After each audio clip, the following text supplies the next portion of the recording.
Bueno, vamos a comenzar con la charla.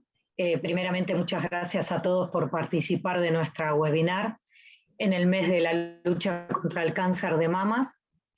Agradecer a IMAT, que es partícipe hoy de nuestra charla, en conjunto con la doctora Mónica Asturizaga, que van a participar y acompañarnos en esta charla en la promoción y prevención de la salud a través de esta actividad. Y gracias a la doctora por darnos este espacio. Voy a pasar a nombrar a la doctora, que es especialista en diagnóstico por imágenes.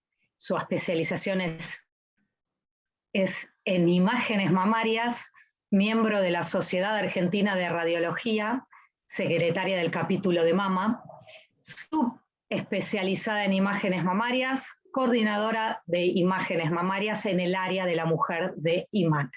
¿Cómo le va, doctora?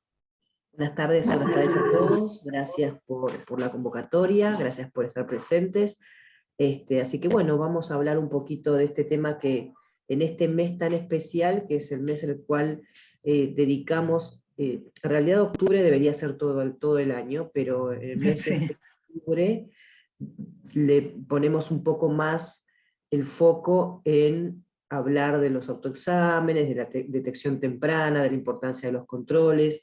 Entonces, en ese marco, me parece que es importante esto que está haciendo DOSUBA de difundir a través de esta charla que me convocaron.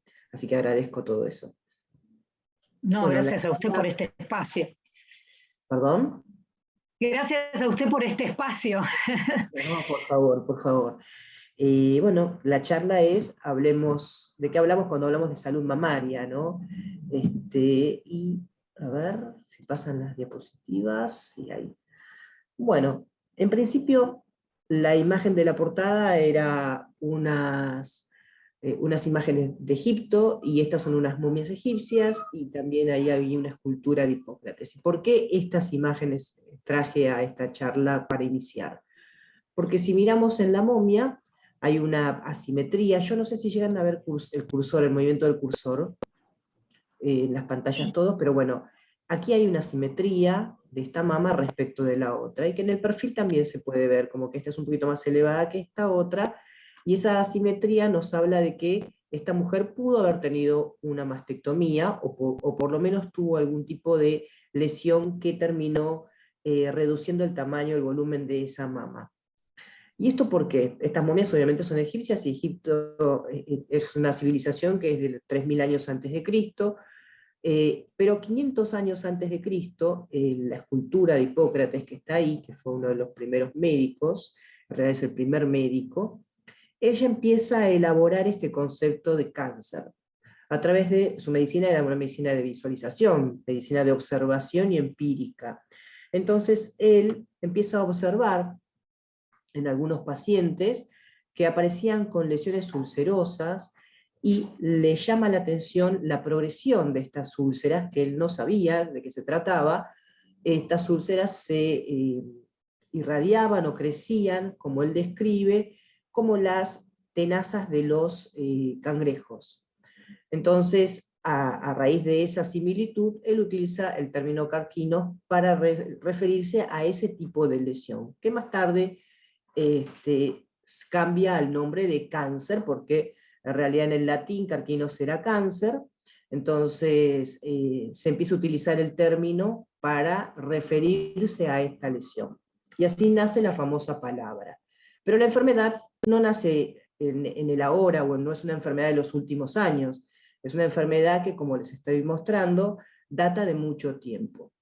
Entonces, claro, en aquel entonces, cuando estaba este doctor y cuando estaban estas pacientes, la enfermedad no se la conocía como se la conoce hoy. Entonces, no se tenía no se sabía, primero, de qué se trataba. Segundo, no se sabía si progresaba. No se sabía qué la producía. No se sabía cómo tratarla. Entonces la gente se moría. Hipócrates, en todos sus escritos, elaboró muchas ideas que realmente son exquisitas cuando uno las puede leer, porque la observación que él fue haciendo y sus estadísticas lo llevaron a conclusiones muy interesantes. Y por ejemplo, una de ellas, él hablaba de los tumores hablaba usaba la palabra inflamaciones duras e inflamaciones blandas.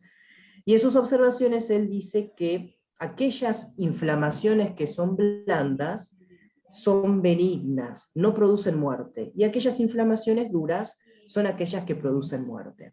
Entonces, si uno va sumando toda esa información, mujeres que aparecían con estas lesiones ulcerosas, con este crecimiento, y que sus tumores o inflamaciones eran duras y se morían, la gente empezó a asociar la palabra cáncer a la palabra muerte. Y esto es algo que en el hoy estamos tratando de erradicar, porque dentro de todo esto hay cosas muy positivas que hemos podido estudiar, y hoy estamos parados en otro lugar, gracias a Dios, que no es en el lugar donde estaba Hipócrates. Entonces, por ejemplo, ¿cuáles son las cosas que aprendimos en estos últimos años? Las cosas que aprendimos fue, por ejemplo, ¿todas las personas tienen cáncer de mama cuando tienen antecedentes mamarios? Esto es un mito de alguna manera, o es una falta de información, y no es del todo correcto. Porque muchas veces las pacientes que no tienen antecedentes consideran que no deben hacerse estudios porque no tienen antecedentes. Y cuando una paciente tiene antecedentes, o una mujer tiene antecedentes, considera que es muy probable que tenga cáncer. Bueno, ambas cosas no son tan como suenan. Hoy sabemos que, por ejemplo, de las pacientes que debutan con la enfermedad, el 70 u 80% de ellas no tenían antecedentes familiares de cáncer de mama. Con lo cual, esto agrupa a la mayor parte de la población. Es decir, que este concepto de yo no tengo antecedentes, no tengo por qué preocuparme, deberíamos erradicarlo, porque sabemos que la enfermedad impacta mucho, mucho más a personas que no tienen antecedentes, ¿sí? Y pacientes que tienen antecedentes familiares, se ve que la población afectada es en un 20 o un 30%. Y después están las personas con alteraciones genéticas, cuyo caso más preponderante ha sido el de Angelina Jolie. Entonces, vamos a hablar un poquito de cada uno de estos grupos. Dijimos que no es necesario tener antecedentes para debutar con la enfermedad. Es decir, que yo sin antecedentes puedo tener la enfermedad. ¿Está bien? Ahora, ¿qué pasa? Si yo tengo antecedentes, ¿puedo tener la enfermedad? Sí, pero también puedo no tenerla. En un estudio que se hizo, donde se tomó una población, para hablar de números redondos, vamos a decir 100 personas, se vio que 80 de esas personas que habían debutado con la enfermedad no tenían antecedentes. 20 de esas personas que sí, que habían tenido antecedentes familiares, o sea, era un número menor a lo que se esperaba al principio del estudio. Pero ¿qué pasa con los pacientes cuando tienen antecedentes familiares? Se supone que los antecedentes familiares aumentan su riesgo. ¿Y esto qué significa cuando hablamos de aumentar un riesgo? No quiere decir que la paciente, mi madre tuvo cáncer de mama, seguro que yo lo voy a tener. Como estamos viendo, las estadísticas no reflejan eso. Pero sí tenemos que empezar los controles a edad más temprana, porque esa paciente tiene un riesgo aumentado de tener la enfermedad. Probablemente no la tenga nunca, a diferencia de las que tienen alteraciones genéticas. La población que tiene alteraciones genéticas, que son los famosos BCRA1 o BCRA2, que tal vez algunas personas lo hayan escuchado mencionar, esas personas tienen un 100% de posibilidades de tener, vamos a ser un poquito más discretos, entre un 95 y un 100% de tener cáncer de mama. Es por eso que a esas personas, como hizo en su momento Angelina Jolie, las terapéuticas de prevención son un poco más drásticas. Por eso es que ella decidió hacerse una mastectomía bilateral, porque sus posibilidades de tener la enfermedad eran altísimas, a diferencia del resto de los grupos, ¿sí? Entonces, empecemos con a ordenar los primeros conceptos. ¿Todos podemos tener cáncer de mama? Sí. ¿El hecho de que yo no tenga antecedentes familiares me exime de la enfermedad? No. Y otra de las cosas que estuvimos viendo, que esto es muy positivo y se fue viendo a lo largo de los años, es que las lesiones que eran menores a 1 centímetro tenían hasta un 95% de chances de curación. Entonces, ¿esto qué quiere decir? ¿Cómo puedo yo encontrar lesiones menores a 1 centímetro? Acudiendo a lo que tanto hablamos, que es la detección temprana. ¿Y qué es la detección temprana? Detección temprana es hacerme el autoexamen todos los meses. Acudir a mis controles ginecológicos para, de acuerdo a mi edad, mi ginecólogo, mastólogo o médico clínico me dé las órdenes para hacerme una ecografía o una mamografía, o ambos estudios si estoy en ese grupo etario, o si necesita de algún otro estudio más. Y una vez que los hago, llevarse a que vean los resultados para ver que esté todo en orden y que yo tenga que volver al año o a menor tiempo. Eso se verá luego. Pero a eso nos referimos con detección temprana, tratar de hacer estos estudios para poder encontrar estas lesiones menor de 1 centímetro. Y mencionábamos la autoevaluación. ¿Y cuándo hago la autoevaluación? Si la mujer está en periodo cíclico, se recomienda que 7 días a partir del momento en que inicia la menstruación, cuando se retira la menstruación, 2 o 3 días luego, se haga la autoevaluación. Y todos los meses debe elegir la misma fecha. ¿Por qué? Porque en nuestro cuerpo las hormonas son cíclicas, van subiendo, van haciendo picos, van bajando. Entonces sabemos que el día que yo tome, supongamos que el 10 de cada mes, ese día mi ciclo hormonal va a ser siempre el mismo, cualquiera sea el mes, porque eso se comporta de manera biológica. Entonces, mi tejido mamario, donde se impacta la acción de las hormonas, va a estar en las mismas condiciones mes a mes. Porque si yo lo hago de manera desordenada, hoy me lo hago el día 10, pasado el 15, otro día el 20, otro día el primero, ese ciclo hormonal puede desencadenar que haya lugares que se pongan más sensibles y me duelan, lugares que los toco un poco más densos, lugares que me parece que toco bolitas, entonces eso despierta el miedo. Y a veces eso despierta el rechazo. La gente dice, no, yo cada vez que me toco me asusto, entonces prefiero no tocarme más. Y esta práctica de la autoevaluación, hecha de manera correcta, es muy alentadora y es muy positiva, porque cuando una ya conoce cómo es su tejido y llega a descubrir algo, puede acudir a la consulta antes de llegar al control que probablemente le toque en 6 o 7 meses. ¿Está bien? Entonces por eso también hacemos tanto hincapié, y es una de las primeras cosas que lo ponemos como parte de la detección temprana. ¿Qué pasa con la mamografía? La mamografía ha demostrado ser, en lo que es exámenes de la mama, lo que llamamos el gol estándar del diagnóstico mamario, porque tiene la virtud de permitirnos encontrar unas pequeñas partículas que se llaman calcificaciones, las famosas microcalcificaciones. Entonces, ¿qué pasa? Hace muchos años, a un médico alemán se le ocurrió hacer un estudio de las piezas mamarias de pacientes que habían muerto por distintas causas. ¿Sí? Él abría el tejido y hacía una necropsia. Y se puso a analizar qué es lo que encontraba en ese tejido, y encontró unas pequeñas partículas, que hoy sabemos que son las microcalcificaciones, y esas pequeñas partículas en muchos casos estaban asociadas al cáncer, al tumor por el cual había muerto la mujer. Entonces todo esto siguió estudiándose, y se vio que una de las manifestaciones más frecuentes del cáncer son las calcificaciones.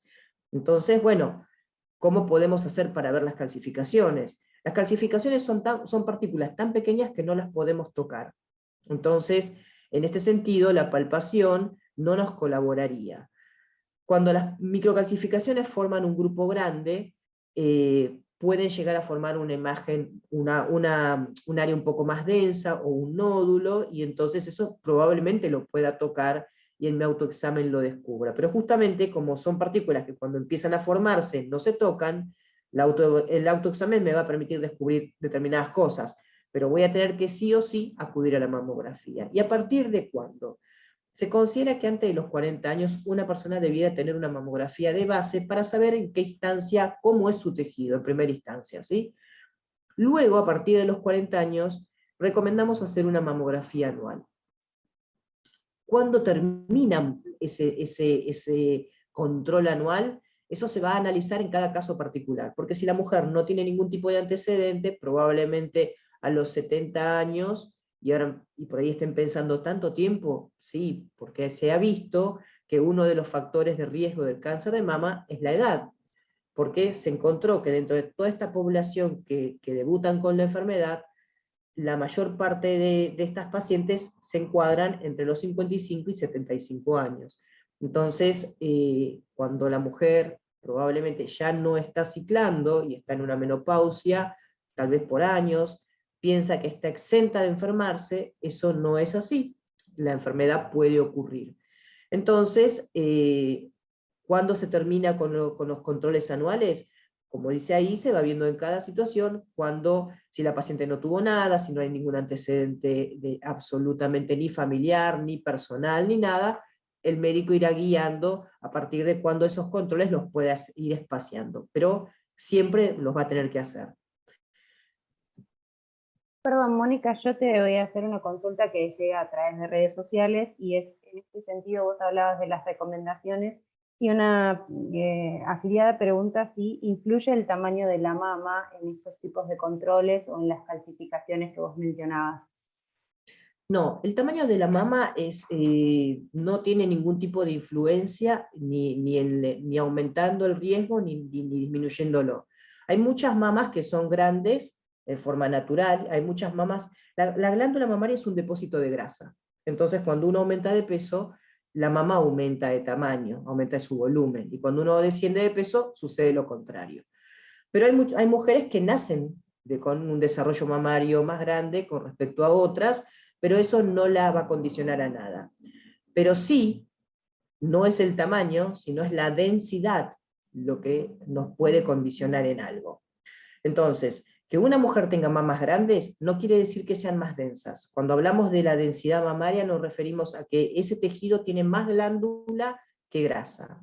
En términos muy simples, el tejido mamario está formado por una parte glandular y una parte de tejido adiposo. Hay otros componentes más pequeños, que es el esqueleto del tejido, pero a grosso modo son las dos cosas que se ven en una mamografía, glándula versus grasa. Cuando es mayor la cantidad de glándula, decimos que esa mama es una mama densa. Estas pacientes que tienen mamas densas tienen un riesgo aumentado de 2 a 3 veces más que la población común en la posibilidad de tener la enfermedad, ¿sí? No quiere decir que la vayan a tener, siempre estamos hablando de riesgos, ¿sí? Pero no necesariamente la vaya a desencadenar. Pero justamente a estas pacientes que tienen mama densa, es a las que les pedimos que se hagan los controles con más prolijidad, y una de las cosas que van de la mano es hacerse la ecografía, porque esta mama densa muchas veces esconde pequeños nódulos, porque es tan compacto el tejido que hay pequeñas imágenes nodulares que no se logran visualizar en la mamografía. Entonces ahí la ecografía presta una buena ayuda. Esa es la única condición, pero no tiene que ver con el tamaño, sino con la estructura interna de la glándula, ¿sí? Que sea más glandular, más densa. Gracias. ¿Seguimos? Sí, yo sí, llegan a hacer alguna consulta por otro medio, te la transmito, gracias. Sí, cómo no. Bueno, con respecto a la mamografía, una de las cosas... Otra consultita, doctora. Sí. Una consultita. Digamos que si yo tengo familiares con esta enfermedad, ¿me recomiendan igual de 35 en adelante hacerme una mamografía, o me indicarían antes que me tengo que hacer estos estudios? Bien. Cuando el familiar que tuvo la enfermedad es un familiar que llamamos de primer grado, llámese madre, hermanas o tías, esa paciente, sobre todo, perdón, madre y hermanas es de primer grado. Esta paciente, en este caso sería usted, debería hacerse el estudio 10 años antes de la edad en la que ese pariente tuvo la enfermedad. Es decir, que en el caso de que la madre haya tenido la enfermedad a los 44 años. Entonces, Sí. la primera mamografía que le van a solicitar debiera ser a los 34 años suyo. ¿Está? Ok. Se toma ese Sí. promedio. Y ahí en más se ve, bueno, no tiene nada. voy a empezar a irradiarla a partir de los 34 todos los años, eso ya se va viendo dentro del contexto, porque si en el contexto médico no fue, hay que ver qué tipo de cáncer tuvo la mamá, si fue solamente uno, si es solamente la mamá, o también fue la mamá de la mamá, o alguna tía lejana de la madre. Claro. Entonces, En mi caso, por ejemplo, fue mi abuela. Está En bien. mi caso era mi abuela, entonces Está yo bien. me empecé a Ahí no está controlar de... Ahí no Ah, ok. está entonces, siempre en la primera línea, que son madre y hermanos. Ok. Ahí es donde tomamos la Bueno. referencia. Una de las contras Vale. volviendo a la charla, una de las contras que se le cuestionó a la mamografía era la radiación. Y es por eso que cuando se empezaron a crear estos métodos para poder ver qué pasaba por dentro del tejido, se estudió en paralelo cómo la irradiación impactaba a las pacientes, y se vio que la realidad es que, obviamente, hoy podemos decir que la radiación que se utiliza es totalmente despreciable, es mínima, es más baja que la radiación del ambiente habitual, ¿sí? Pero esto ya se venía estudiando, ya sabíamos que estábamos trabajando con menos radiación, solamente que hace unos años salió un reporte en internet que mucha gente leyó, que en teoría estaba escrito por un médico creo que era israelí, donde él sugería no hacerse tantas mamografías anuales, porque esto podía provocar cáncer de tiroides. Entonces él recomendaba que no asistieran tan seguido a sus controles, menos cuando se les repiten estudios, o menos cuando se les pide que se hagan magnificadas y vuelvan a los 6 meses, todas esas cosas, y que además exigieran en su control un chaleco plomado para el cuello, un cuello plomado. La realidad, esto es un cuello plomado, ¿sí? Y la estructura es de plomo, y como es plomo, no es fácil de manipular. Es más bien bastante rígido. ¿Qué pasa? La gente tomó eso, lo diseminó, se viralizó por todas partes, y lo creyeron. Entonces se generó un grupo de mujeres que ante los controles exigían que se les diera el cuello plomado. ¿Y cuál es el problema del cuello plomado? Nosotros se los brindamos, pero también necesitamos explicarle que no hay peligro con la radiación, no hay ningún tipo de peligro, que no solamente fue estudiado hace muchos años que no lo había, sino que ahora más aún, con los equipos que tenemos, las radiaciones que se utilizan son mucho más bajas que antes, cuando ya sabíamos que no generaba problema. El cuello plomado, el defecto que tiene el cuello plomado es que, como les dije, es bastante rígido. Y tiene esta lengüeta, que es la parte que baja por la parte anterior del cuello, ¿sí? Esta es la posición medio oblicuo lateral, donde está acá donde se ve que hay una mujer, no sé si lo logran ver bien, hay una mujer y está puesto el cuellito plomado. Fíjense cómo ese cuellito plomado interfiere con la compresión de la mama. Quien se ha hecho una mamografía, esta imagen la va a identificar. El cuellito plomado interfiere cuando la técnica quiere comprimir con la paleta, y muchas veces no logra correrlo bien, entonces sale en la placa. Cuando sale en la placa, ella se ve en la obligación de repetir ese estudio, y así cuantas veces sea necesario. Entonces, estamos tratando de evitar que la mujer se repita estudios, y sin embargo, a su vez la mujer atenta contra sí misma diciendo: pónganme este cuello, que es bastante grande, y además no todas las mujeres tienen la misma longitud de cuello, hay quienes tienen el cuello más corto, o sea que esa lengüeta se expone un poco más, genera más problemas que soluciones sobre un problema que es ficticio. No es real que la radiación en los estudios de mama puedan afectar algún otro órgano, y mucho menos generar un cáncer de tiroides. Eso es importante que quede establecido, ¿sí? Bien. Entonces, esto es el mamógrafo, el bendito mamógrafo que utilizamos en la actualidad, que es mucho más amigable que los equipos fríos, metalizados que se usaban antes. Los compresores son los mismos, y acá empieza la pregunta: ¿por qué me tienen que comprimir? ¿Por qué no existe una, como lo dicen a veces las pacientes, no me puedo hacer una mamografía, no pueden crear una mamografía que no comprima? Y yo creo que no va a pasar nunca eso. Básicamente porque la compresión es muy difícil reemplazarla por otra cosa que nos permita los mismos objetivos. ¿Y cuáles son los objetivos? Uno de ellos, por ejemplo, es que no es lo mismo que yo irradie un volumen de 5 centímetros a que irradie un volumen de 3 centímetros. ¿Sí? Y esa es una de las razones. Al comprimir la mama, puedo bajar un poco la radiación. La radiación igualmente es inocua, pero siempre vamos a apostar a tratar de bajarla más. Por otro lado, cuando se comprime, la mama queda quieta, porque más allá de que a la paciente se le diga no se mueva, y ella no se mueva, los latidos del corazón generan un impacto desde atrás. Entonces ese movimiento, cuando uno ve la imagen, se traduce en una imagen borrosa. Y nosotros queremos detectar pequeñas partículas de microcalcificaciones que si yo veo una imagen borrosa, dudo mucho pueda encontrarlas. Otra de las cosas que nos permite la compresión es que justamente al comprimir ese volumen, permite que todo el tejido se expanda de manera homogénea. Entonces, si hay alguna estructura, ayuda a que se pueda ver, alguna estructura como un nódulo, porque yo estoy expandiendo el tejido. Y si hay alguna zona que está como sumado, como estructuras que se suman y que tienen una densidad aumentada, al comprimirlo puedo saber si eso es real o era parte del tejido más denso que tenía la señora. Y esa es la tercera causa de la compresión. Entonces, como verán, la compresión es importante y difícilmente se pueda lograr hacer un estudio que nos permita llegar a estos tres objetivos sin apretar. Tampoco tengo que apretar hasta que la señora queda como en el dibujo de abajo. ¿Está bien?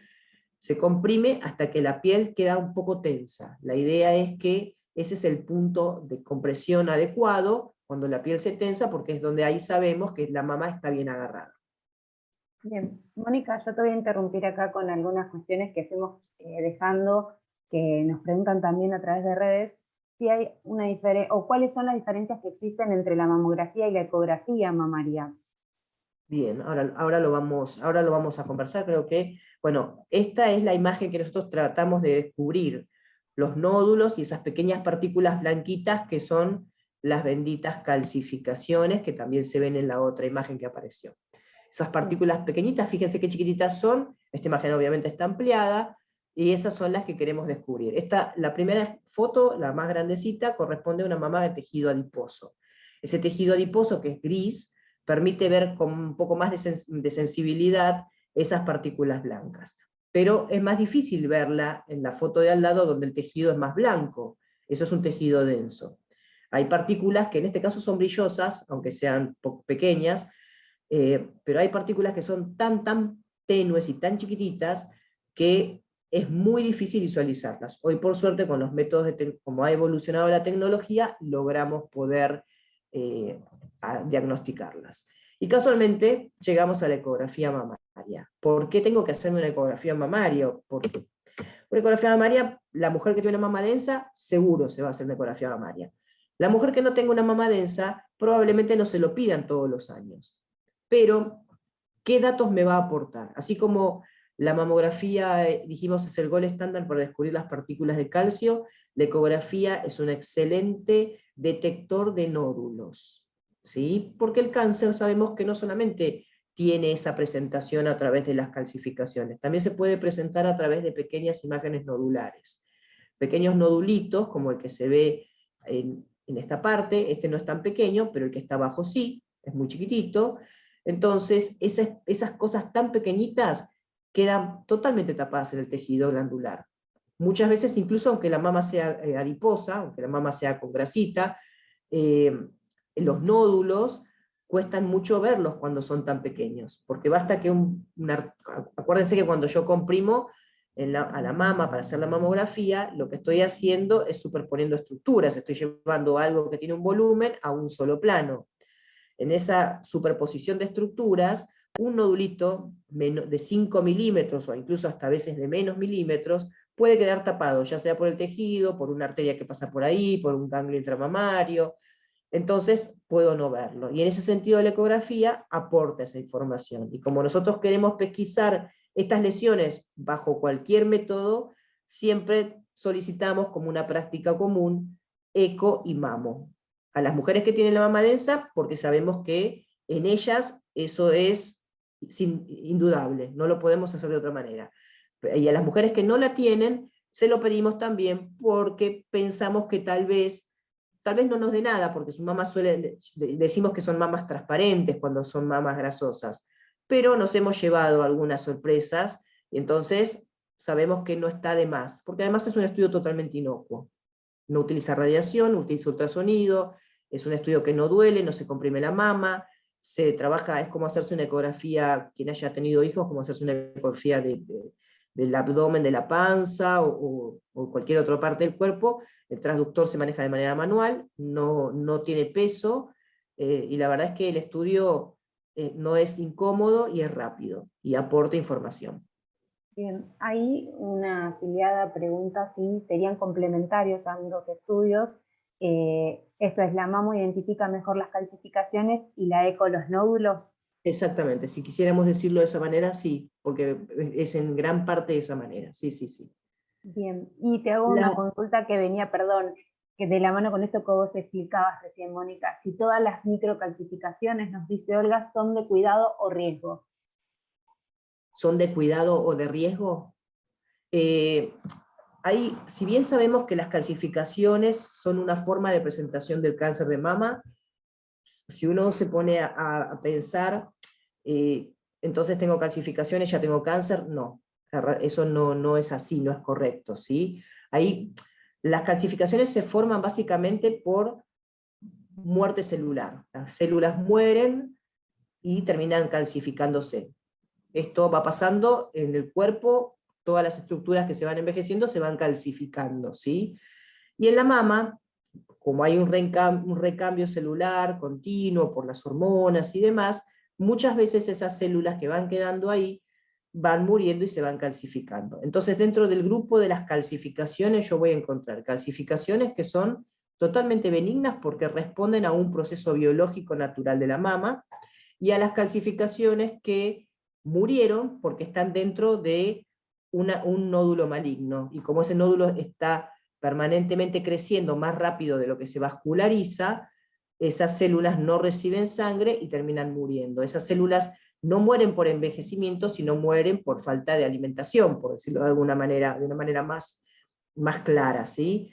En la patología, en la biología, voy a decir dos palabras, no es mi idea meterme en este tema porque es un poco complejo, pero voy a tratar de diagramarlo de una manera muy sencilla, en dos palabras. El cáncer se forma a través de una célula, a partir de una célula que pierde su ciclo biológico ordenado. Las células en nuestro cuerpo tienen un ciclo biológico, en donde ellas nacen, se duplican. Al duplicarse lo que hacen es duplicar el ADN, que todos debemos haber escuchado nombrar en algún momento, que es la genética, que es el código genético, y luego mueren, ¿sí? Y las hijas de ellas se vuelven a formar y hacen exactamente lo mismo. Por eso es que nosotros, por ejemplo, la piel, que es uno de los órganos que más fácilmente se desgastan, yo cuando me hago una herida en la piel, las células empiezan a duplicar para recomponer esa piel lastimada. En la mama pasa lo mismo, cuando hay algo que hay que reemplazar, empieza una duplicación. ¿Y qué pasa con el cáncer? En algún momento ese código genético se altera, y esa célula pierde el control, entonces se duplica de manera desordenada y abundante, se duplica, se duplica, se duplica, y ya no se duplica para formar otra célula parecida a la que se murió, sino ya toma un comando y se duplica y forma su propia entidad, ¿sí? Por eso es que esos nódulos no se parecen a otros nódulos o al resto del tejido de la mama. Esos nódulos tienen características especiales. Y como esa celularidad está aumentándose y está formando, se van generando esas muertes celulares, porque las arterias, cuando uno nace, las arterias están destinadas para cada órgano en una determinada cantidad. Todo esto se los cuento de una manera muy simple, para que se entienda de una manera muy simple. Cuando el cuerpo se forma, las arterias que llevan la sangre y que llevan oxígeno y nutrientes, ya están establecidas cuántas tiene que haber por órgano, ¿sí? Pero cuando se forma un nódulo maligno, a lo que llamamos cáncer, es algo que no debería estar en el cuerpo. Entonces, no hay una arteria destinada para que alimente a ese nódulo. Entonces este nódulo tiene que generar su propia forma de alimentarse. Y en ese desarrollo de las células que se van formando, que además como cada vez son más células que forman el nódulo, termina desarrollando también unas estructuras vasculares, ¿sí? Con características propias, no se parecen a los vasos comunes del resto del cuerpo. Pero de esa manera logra su objetivo, que es seguir creciendo y seguir alimentándose. Entonces, en ese camino, muchas de esas células van quedando, van muriendo, y van generando depósitos de calcio. Y esas son las calcificaciones que nosotros vamos viendo, ¿tá? Pero como les decía, tengo calcificaciones por procesos biológicos naturales, y tengo este grupo de calcificaciones, que son las sospechosas, que son las que aparecieron de un año al otro, de una manera desprolija, con una forma especial, y que pueden o no estar acompañadas de un nódulo, ¿sí? Así que no tengamos miedo si en un informe nos sale que tenemos calcificaciones, porque puede suceder, porque suceden, la mayor parte de las mamografías tienen calcificaciones, pero no por eso tienen cáncer, ¿sí? Así que, ¿cuándo son de riesgo? Cuando tienen características especiales. ¿Y cómo yo sé que mis calcificaciones tienen características especiales? Y no, eso el paciente no lo va a poder saber, porque no tiene esa información, y porque además los sistemas de evaluación de las mamografías requieren de visualizaciones de altísima calidad. Entonces, ese paciente, por más que mire en un negatoscopio contra la ventana o contra la luz su mamografía, podrá ver las partículas blancas, pero no va a saber si esas partículas son sospechosas o no, ¿sí? Así que no se enganchen pensando que todos los grupos de calcificaciones pueden llegar a ser un cáncer o algo agresivo. Bien, Mónica, y para terminar con las calcificaciones, también había una consulta, es si un hombre tiene calcificaciones, ¿dónde debería consultar? ¿Con qué especialista? En realidad, el hombre no tiene tejido mamario, ¿sí?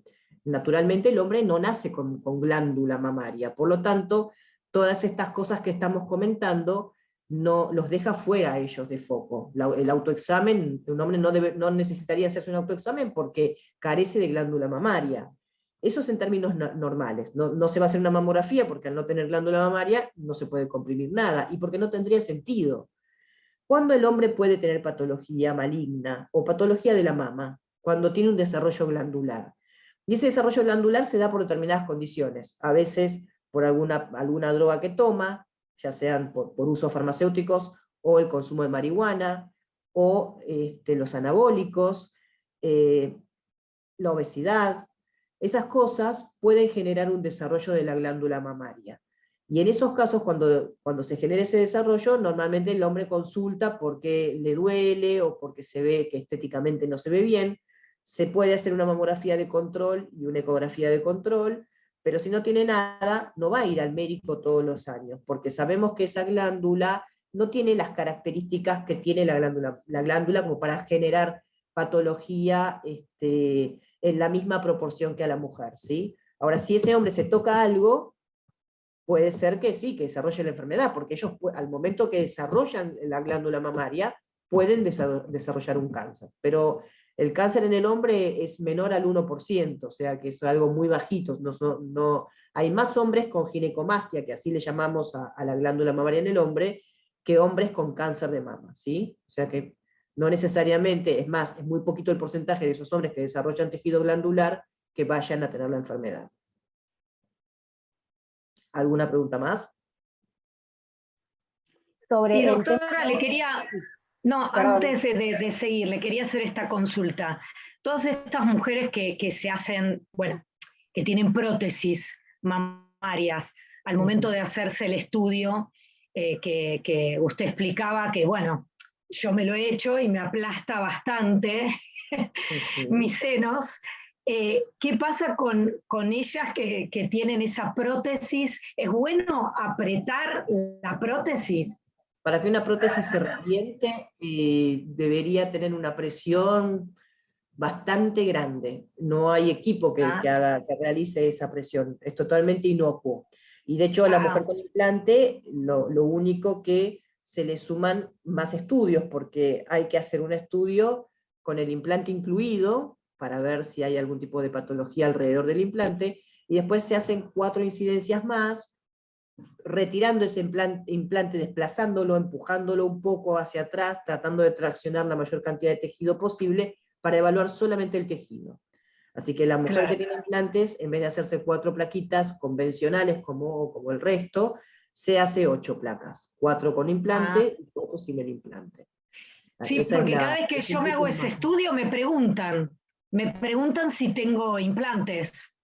Entonces digo, bueno, tal vez es porque tienen que hacer o tratarlo de otra manera al estudio, sí, no sé. igualmente, Por eso. en general en la orden médica, el médico que sabe que la paciente tiene implante aclara, porque en la orden médica, si el médico no aclara que quiere hacer la técnica de Eklund, el personal tiene que hacer la mamografía de las 4 plaquitas sin hacer la evaluación del tejido.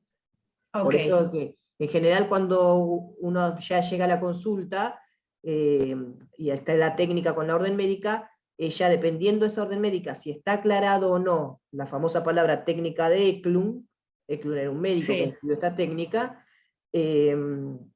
ella va a hacer lo que diga la orden. Si dice técnica de Eklund, 8 placas. Si no dice técnica de Eklund, solo 4 placas. Lo ideal es que se hagan las 8 placas. Bárbaro, bárbaro, gracias. No, por favor. Bueno, la tecnología, como les comentaba, fue cambiando. Hoy sabemos mucho más del cáncer de mama, pero no solamente sabemos en términos de terapéutica, sino también en términos de diagnóstico, porque obviamente una cosa fue llevando a la otra. Y pasamos de los mamógrafos de metal, o que eran un poco más incómodos, a una tecnología más avanzada, que le llamamos tecnología digital, que nos permite hacer estudios de alta definición diagnóstica. Pero esa tecnología digital, es un mamógrafo digital, nos permitió también sumar otro tipo de información, y se llegó a un estudio que se llama tomosíntesis, que probablemente lo hayan escuchado mencionar, que es como una tomografía de la mama, ¿sí? Donde se corta la mama, se corta las imágenes mamarias en cortes de a 1 milímetro, y se puede mirar todo como si fuese una tomografía de la mama. Esto no se hace en todas partes, no todos los equipos pueden hacer este estudio, y en realidad muchos médicos lo solicitan y muchos otros no. Así que nosotros hoy por hoy sabemos que es un estudio muy útil, pero si no me piden hacerme la tomosíntesis, no es que me estudiaron de menos, ¿sí? Suma un punto más, me va a sumar un poco más de información al diagnóstico, sí, pero si no me piden, solamente me piden una mamografía bilateral, no tengo que sentirme que no me están estudiando porque no me pidieron hacerme una tomosíntesis. Y abajo hay una foto donde hay una operadora haciendo una ecografía, porque en la tecnología 3D llegó también lo que es la ecografía automatizada. Es una ecografía que se llama 3D casualmente también, porque permite evaluar el tejido mamario en sus 3 planos. Con lo cual, este estudio se hace, la técnica no lo hace un médico, a diferencia de las ecografías habituales. Uno está acostumbrado a llegar al consultorio, que la médica atiende a la paciente, y que muchas veces en esa conversación a veces la médica puede deslizar algunas cosas que encuentra, que ve y demás. Este estudio lo hace un técnico.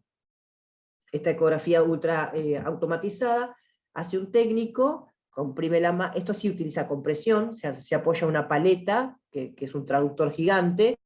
Esa paleta se coloca en 3 posiciones diferentes para tomar información de 3 sectores de la mama, y se va filmando como un video. Ese video después se procesa y se puede ver la mama en cortes de 0.5 milímetros, y menos también. Se ve el médico que hace el estudio,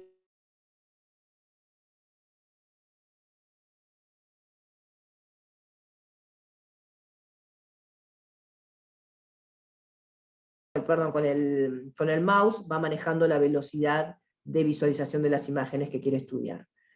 ¿Es positivo? Sí, es positivo desde el punto de vista que en nuestros sistemas de salud, que no siempre hay turnos para todo, el tema de tener un equipo automatizado permite que haya más mujeres que se puedan hacer ecografías mamarias, porque el equipo, como es una máquina, puede trabajar más de 12 horas de corrido, operada por 2 técnicos. En cambio, un médico que haga ecografía mamaria no va a trabajar más de 12 horas de corrido, y si lo hace, el riesgo es el detrimento y la falta de concentración, por cansancio, ¿sí?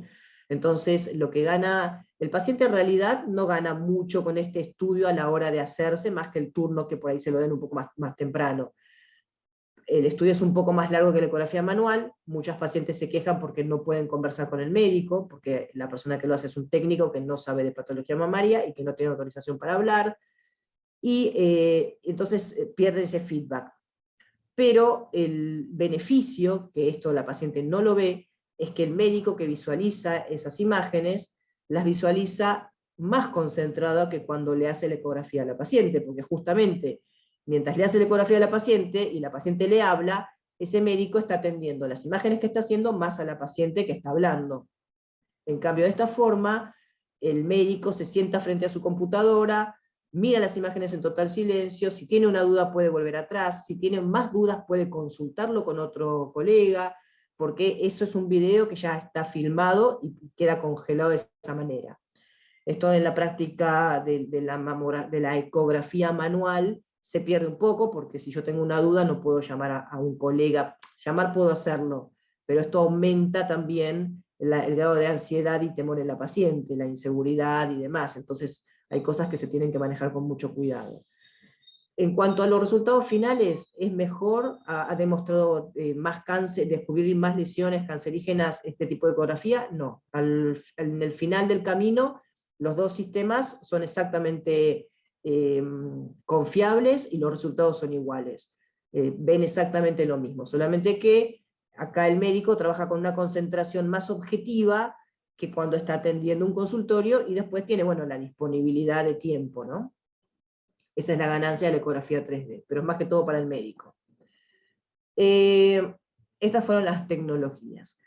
Y ahora vamos a hablar de los mitos, ¿sí? Vamos a derribar algunos mitos que las pacientes me transmiten en la práctica diaria.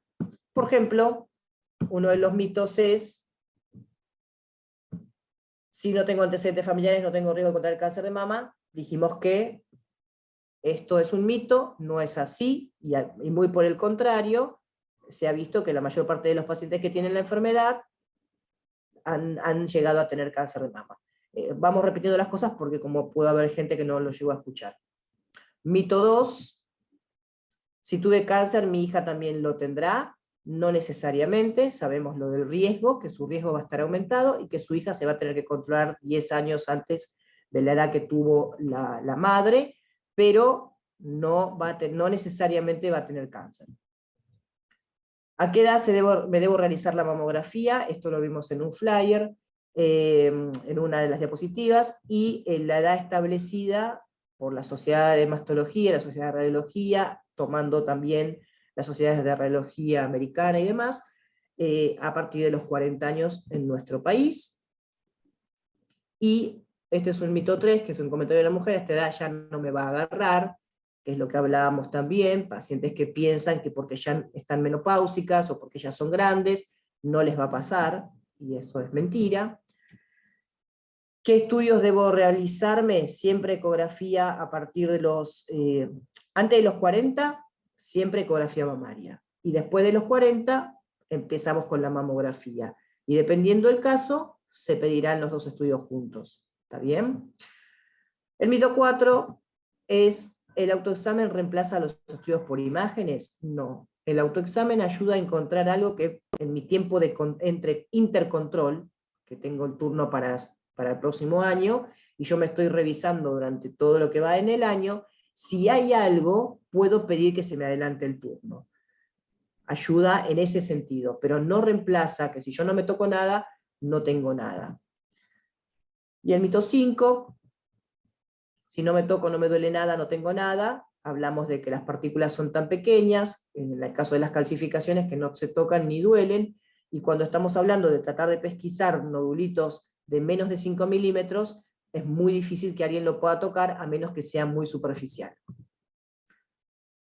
Esto es importante, la mamografía puede detectar lesiones hasta 2 años antes de que el médico o la paciente lo toquen, y por eso es importante hacerse esos estudios. Y el mito 6 es, si como mucho pollo, aumenta el tamaño de la mama y puedo producir cáncer porque tiene hormonas. No es así. Está bien, esto durante muchos años se decía que como le ponen hormonas al pollo, y al ingerir la mujer se ponía más pechugona. Eso no es de esa manera. No se puede prevenir el cáncer de mama. Esto es verdad, no prevenimos en el sentido de absoluto de la palabra prevención, pero todas estas campañas que hacemos y que tratamos de que las pacientes entiendan la importancia de hacerse los controles, es una prevención de alguna manera, porque estamos seguros de que si las lesiones son pequeñas, los tratamientos van a ser menos agresivos, la sobrevida de la señora va a ser mucho mayor y probablemente termine falleciendo de cualquier otra cosa y no de cáncer, y probablemente nunca más se entere a lo largo de su vida de eso, que quede como una anécdota en el pasado. Pero sí también es cierto que tenemos que reducir algunos hábitos de vida, mejorar algunos hábitos de vida como la alimentación, la actividad física, el descanso, que esto parece de perogrullo, pero también ayuda en todo lo que es las patologías oncológicas. Y bueno, la mejor manera de disminuir la mortalidad del cáncer de mama es con esto que estamos haciendo, que es informarnos y acudir a los controles. Porque si bien la tecnología va avanzando día a día, solo va a depender de nosotras mismas acudir a los controles, ¿sí? Así que bueno, abierta a cualquier otra preguntas. Sí, doctora, consultan, cuando se tuvo cáncer de mama, ¿qué posibilidades de que vuelva? En mi caso fue menos de 1 centímetro sin tratamiento. La realidad es que a ver, el factor de riesgo en una persona que tuvo cáncer de mama aumenta, como el tener mamas densas, como el haber tenido un familiar. Pero no podemos decir cuál es el porcentaje, porque para cada mujer va a funcionar de distinta manera. En el caso suyo, por ejemplo, usted tuvo la enfermedad, pero no sé si su madre, su tía, su abuela, su prima, cómo venía la cadena anterior, qué tipo de patología. A ver, sabemos que si el carcinoma es un carcinoma in situ, generalmente pasa al recuerdo, queda como una anécdota. Se saca el nodulito, se hace algún tratamiento y después se termina la historia. Si el cáncer tiene algún grado de agresión un poco más alto, se toman otras medidas y demás, pero en ese sentido no se puede decir qué porcentaje de chances uno tiene de repetir la enfermedad. Hay gente que no la repite nunca más. Y Cecilia pregunta a qué edad se debería realizar la primera ecografía mamaria, que creo que es un poco de lo que vos venías hablando antes. Claro. En realidad, cuando la mujer ya tiene su desarrollo hormonal entre los 18 y 20 años, ya el ginecólogo los manda a hacer su primera ecografía ginecológica, su primera ecografía mamaria, y después todos los estudios siempre se organizan de acuerdo al contexto familiar y personal de la paciente. Así que eso, a partir del desarrollo que ella ya tiene corporal, a partir de los 18 años, 20, ya puede hacerse ecografías mamarias. Es más, hoy en la actualidad incluso madres traen a las hijas a partir de los 15 años, que las empiezan a llevar al ginecólogo, y el ginecólogo les manda a hacer una ecografía. Eso no quiere decir que va a venir a los 16, a los 17, a los 18, pero sí ya tiene una base de que se hizo alguna vez una ecografía. Bárbaro, bárbaro. ¿Podés dejar algún mail tuyo? Sí. No sé si vos podés escribir algún mail tuyo para que te puedan consultar.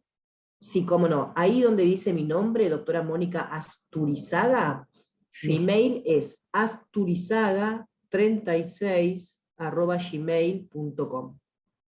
Bárbaro. Por si, bueno. 36@gmail.com. Así que bárbaro. Cualquier duda que ahí, tengan.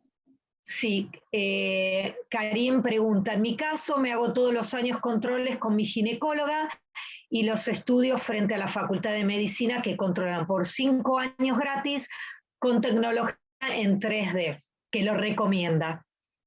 Exactamente, sí. Sí, sí, definitivamente. Es que en el futuro, en un futuro bastante cercano, la tomosíntesis, que es lo que hablábamos en un momento, va a terminar siendo el screening mamario. Es decir, que las mujeres se van a hacer la mamografía, van a irse a hacer la mamografía y les van a hacer la tomosíntesis como parte del screening. Pero bueno, todavía hay estudios que tienen que terminar de avalar totalmente esto, que casi ya es un hecho, y hay un tema de costos, ¿no? Porque no es económico. Claro, sí.